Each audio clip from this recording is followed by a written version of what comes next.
Dans cette vidéo, je vais te présenter l'exercice variation de degré 2. Dans cet exercice, on considère une fonction polynôme du second degré. Ici, j'ai obtenu la fonction f définie sur l'intervalle moins 7 quarts par f de x égale moins 2x au carré plus 3x moins 8. L'objectif de cet exercice est de réaliser le tableau de variation de f sur cet intervalle moins 7 4. Pour cela, nous allons dans l'RWIMS suivre la méthode habituelle du cours. Donc dans un premier temps, nous allons déterminer f' de x, puis ensuite nous réaliserons le tableau de signes de cette fonction dérivée, et enfin nous en déduirons le tableau de variation de la fonction f. Commençons par calculer f' de x.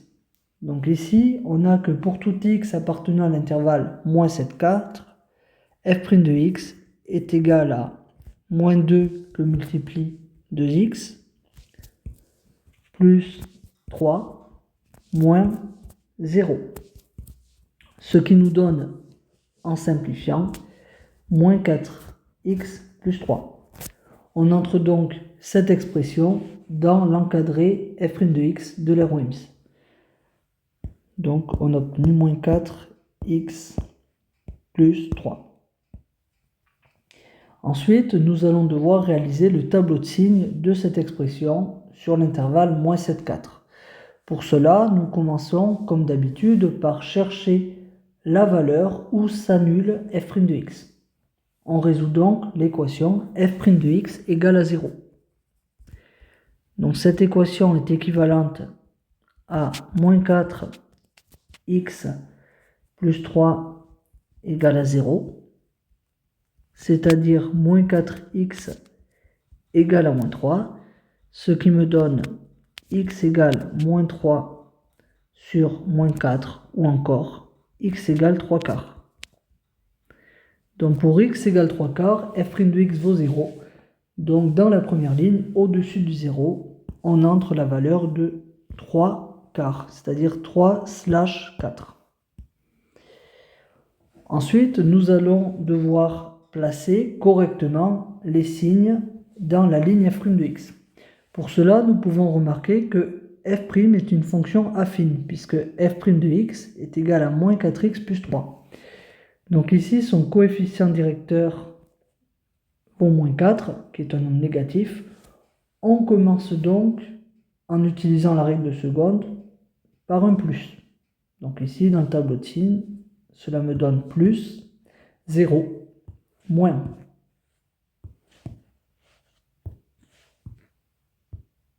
Voilà. Maintenant que nous avons réalisé le tableau de signes de f' de x, nous passons à la dernière étape qui consiste à en déduire les variations de la fonction f sur l'intervalle moins 7 4. Pour cela, nous utilisons comme d'habitude le théorème du cours. Ici, la fonction dérivée est positive sur l'intervalle moins 7 3 quarts. La fonction f est donc croissante sur cet intervalle. La fonction dérivée est négative sur l'intervalle 3 quarts 4. Donc la fonction f est décroissante sur cet intervalle. Afin de terminer l'exercice, il te reste à calculer les images de moins 7, 3 quarts et 4 par la fonction f. Pour cela, tu peux remplacer successivement x par ces trois valeurs. Attention, lorsque tu remplaces x par moins 7 dans l'expression de la fonction f, n'oublie pas les parenthèses. Idem, lorsque tu remplaces x par 3 quarts dans l'expression de la fonction f, tu dois également mettre des parenthèses. Pour aller un peu plus vite, je te propose d'utiliser le menu table de ta calculatrice qui te permettra d'obtenir directement les valeurs exactes de ces trois images. C'est ce que je fais à présent.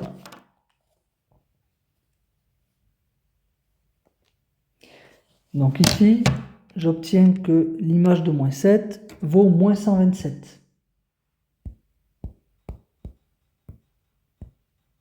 L'image de 3 quarts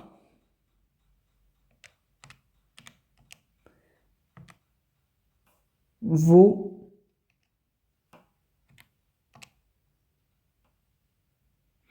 moins 6,875.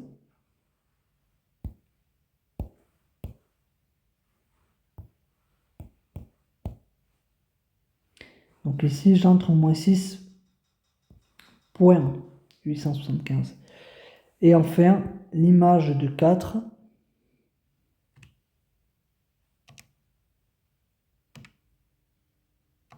vaut moins 28.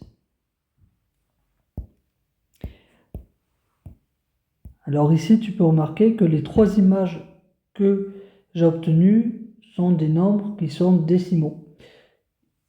Il s'agit donc de leur valeur exacte que j'ai obtenue directement à la calculatrice. Si, par exemple, tu peux obtenir des images qui sont des nombres non décimaux, il va donc falloir bien penser à les écrire sous la forme d'une fraction irréductible à l'aide de ta calculatrice pour obtenir leur valeur exacte. Donc, pour terminer l'exercice, il me reste à envoyer la réponse. Et donc ici, bonne réponse, l'exercice est donc terminé.